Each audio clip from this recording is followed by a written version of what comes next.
Back here on CBS Sports HQ, the national championship game is set. 9 days from now at SoFi Stadium in LA. It's the Dogs against the Frogs. Georgia, a 13-point favorite. And speaking of favorites, my guys, Josh Pate, Bryant McFadde Barrett Sallee, setting us up for the Natty.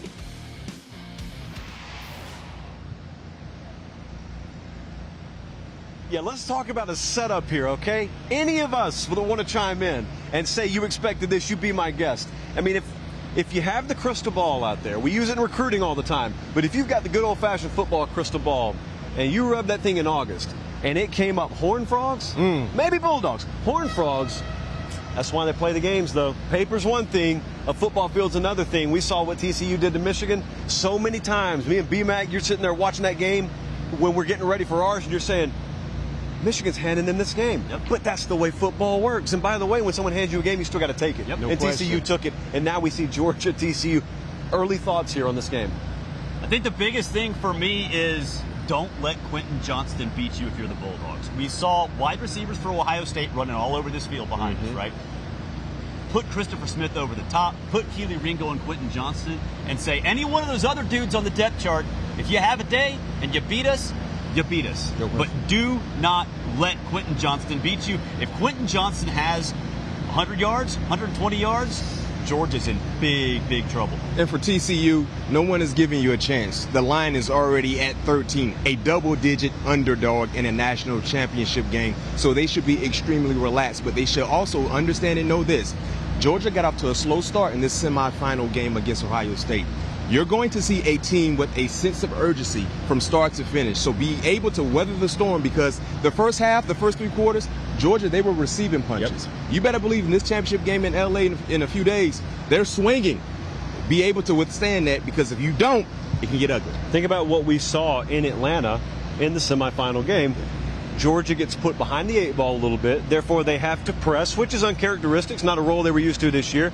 And they made mistakes. Yeah. Stetson Bennett threw an early pick. And when they pop on this tape as a coaching staff, Georgia's coaching staff, and they see how Michigan got beat, and they see a couple of TCU pick sixes, you may be talking about one of the more conservative game plans we've seen in the modern national championship game era. And the only way that they'll be able to get Georgia off that is to do the same thing they did to Michigan, and that's pop them early, just like Ohio State did, and make them open up a little bit. Well, and here's the thing, though. Georgia needed this game.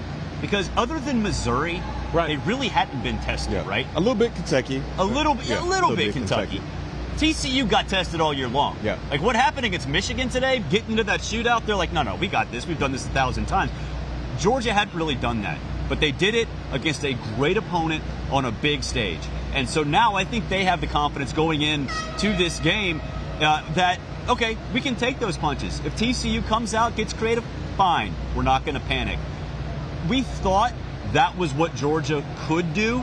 Now we know it's something that they can do, and that's really important in the national championship game. And also, we look at the quarterback matchup. You know, Max Duggan, a guy who had an opportunity to go to New York. The same can be said for Stetson Bennett. We didn't really see Max his best effort today against Michigan, but he made timely plays when they needed to, and that was the key for them winning this ball game. What we saw from Stetson Bennett, and it's hard to say this, C.J. Stroud had an unbelievable game. Stetson Bennett's game was better. It was. It was better. It was. So, but I think right now with TCU, to me, this feels like, and I covered this game, the Auburn-Florida State BCS championship game. RIP BCS, still the best playoff format. But you had Auburn, the team of destiny, after the kick six. You had Florida State, undefeated, Jameis Winston. I know you love talking about Florida State, but they were the big dog, right?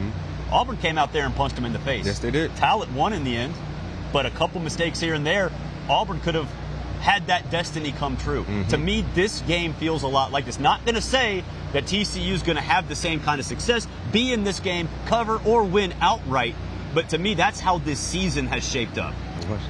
Max Duggan did not get the starting nod out of the gate for TCU this year at quarterback.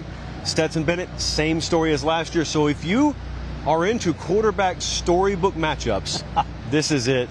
SoFi Stadium in LA next Monday, TCU versus Georgia. The national championship game is set. Men, thank you.